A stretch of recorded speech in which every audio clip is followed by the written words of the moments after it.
Hello everyone, welcome to our weekly tutorial on principles of intervention in general. Today we'll be speaking about normal. We have already reiterated that the primary job of a health professional is to manage the patient. But before we manage a patient, we need to know about abnormal. And to know about abnormal, we have first got to understand what is normal. So in today's tutorial, we'll be talking about what we mean by normal. In today's age of science, by normal we literally means science. Science is systemic study that builds and organizes knowledge in the form of testable hypotheses. Science broadly consists of three branches. 1. Formal science is the scientific study of concept. 2. Natural science is the scientific study of nature. 3. Social science is the scientific study of individuals and societies. Formal science, which means study of concept, has basically three branches: logic, mathematics, and computer science. Logic is analysis and appraisal of arguments. Argument is collection of statements intended to support a conclusion and can be either inductive or deductive. Inductive means conclusion follow from probable premises. You conclude from trends to generalization. Deductive means conclusion follow from premises that are certain. We conclude from one fact to another. Mathematics look for pattern in anything and everything, and through logic seek rules governing the pattern by counting, measuring, and calculating. Computer science uses logic and mathematics to execute things for us and has virtually affected all we do from entertainment, education, work, communication to business. Natural science is the scientific study of nature.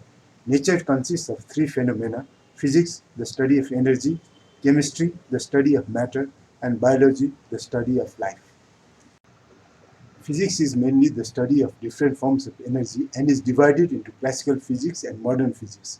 Classical physics comprises of mechanics, thermodynamics, acoustics, optics, and electromagnetism, whereas modern physics dwells mainly upon space-time and quantum mechanics. From energy, matter is formed, as evidenced by Einstein's famous equation E is equal to mc squared. That is what happened after the Big Bang.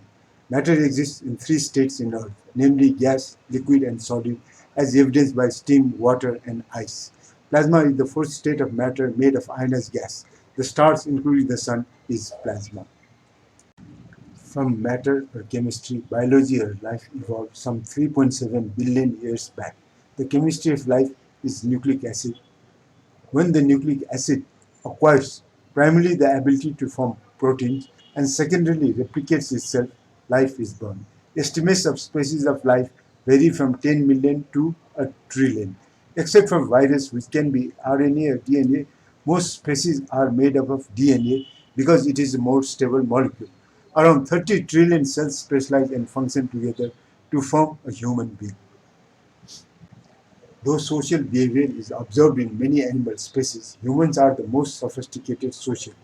Though there are many branches of social sciences, moral science, political science, and economics are the foremost. Though animals display social behavior, only humans have morals, which is differentiation of both intention and action between proper and improper. Moral values are shaped both by our feelings and culture. Ethics in medicine is based upon these values. In the eightfold path of yoga, yam and niyam has been set forth as moral values to attain samadhi or enlightenment. More on that in a separate tutorial. Politics is basically making decisions in a society as to how power, resources, and status is to be allocated and governed. Politics affects lives of all of us, and we experience its effect at institutional, local, national, and international level. COVID-19 pandemic has revealed that even natural science can be politicized. Economics is social science dealing with the production, distribution, and consumption of goods and resources.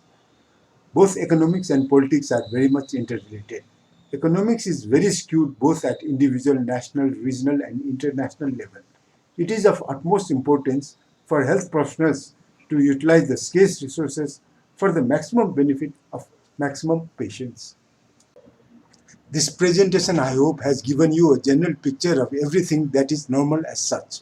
This hopefully broadens our attitude and help to make us not only better health professionals but better human beings as well. Do like, share, subscribe and comment on the tutorial. Bye bye and we'll meet next week.